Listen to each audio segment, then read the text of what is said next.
Para wartawan dan polisi menyerbu Kapitol AS pada hari Selasa menjelang State of the Union pertama Donald Trump dalam masa jabatan keduanya.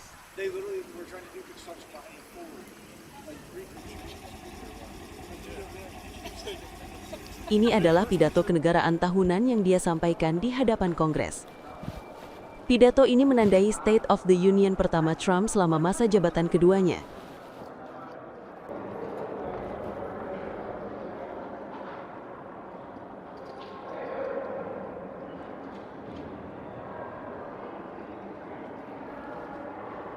Momen ini terjadi setelah meningkatnya ketegangan dengan Iran, pembicaraan dengan Rusia dan Ukraina, dan, lebih dekat di rumah, kekhawatiran tentang potensi perang saudara domestik setelah serangan imigrasi dari ICE dan kontrademo.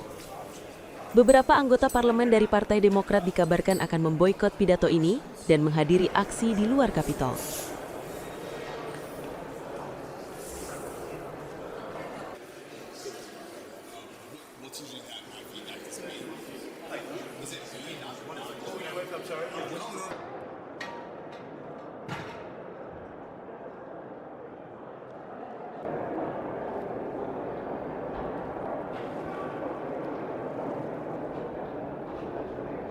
Nationally, it's important because the speech, the way the president presents himself tonight, will tell us if is he going to bring a unifying speech or a more divisive speech. That's the first thing.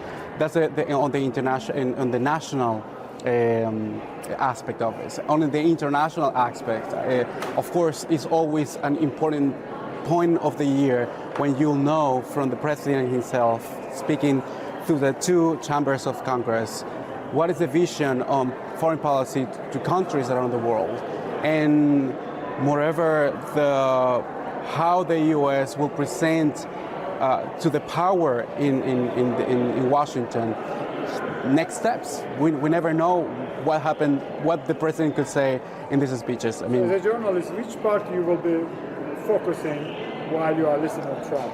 Well, the first thing I think nationally is the immigration breakdown that it's been happening here in the U.S. and the international aspect of Iran. I mean, that's the biggest question now under this pressure and also the tension between Iran and the United States. That's the first thing. The second thing that I will be covering will be Venezuela, of course, because I'm a Venezuelan journalist, and I'm really interested in knowing what the president will say about the situation now in Venezuela, now that the U.S. is involved in the process. I just want to listen to the facts. I mean, what the president says, and because with this speech, we will have like a better understanding about the vision of the president of the United States and his vision on foreign policy, not only toward Venezuela, but Iran and Russia and Ukraine, those important things. And nationally here in the U.S., of course, the economy and immigration, the two of the main topics of the President Trump, but of course, knowing that the balance between what people say in the streets, what the fact says, and of course what the White House have to say about everything. That's important.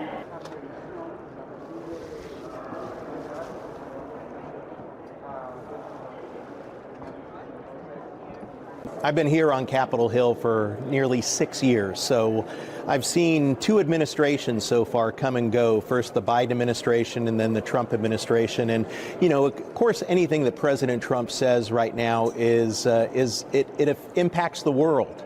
It not only impacts the nation, but the entire world. The entire world leaders are watching right now. And one of the things I'm going to be watching for very closely is what is he going to say about the tariffs? As we know, recently the United States Supreme Court recently voted against his taxes on different goods coming from different countries.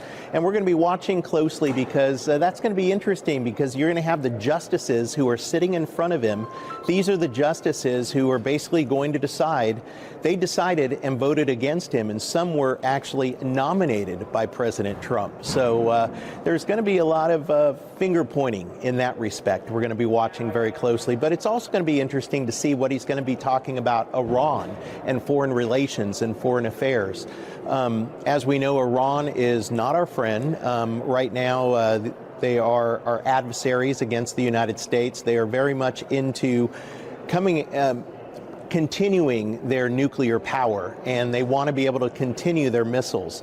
So we're going to be watching very closely to see what he says about Iran, and then, of course, the economy as well.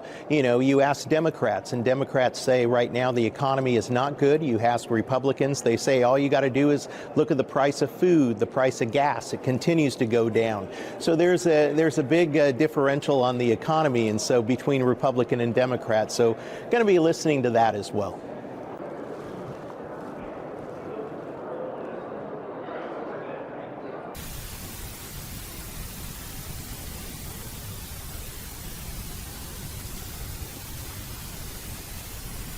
Jelajahi cara baru mendapatkan informasi. Download MetroTV Extend sekarang.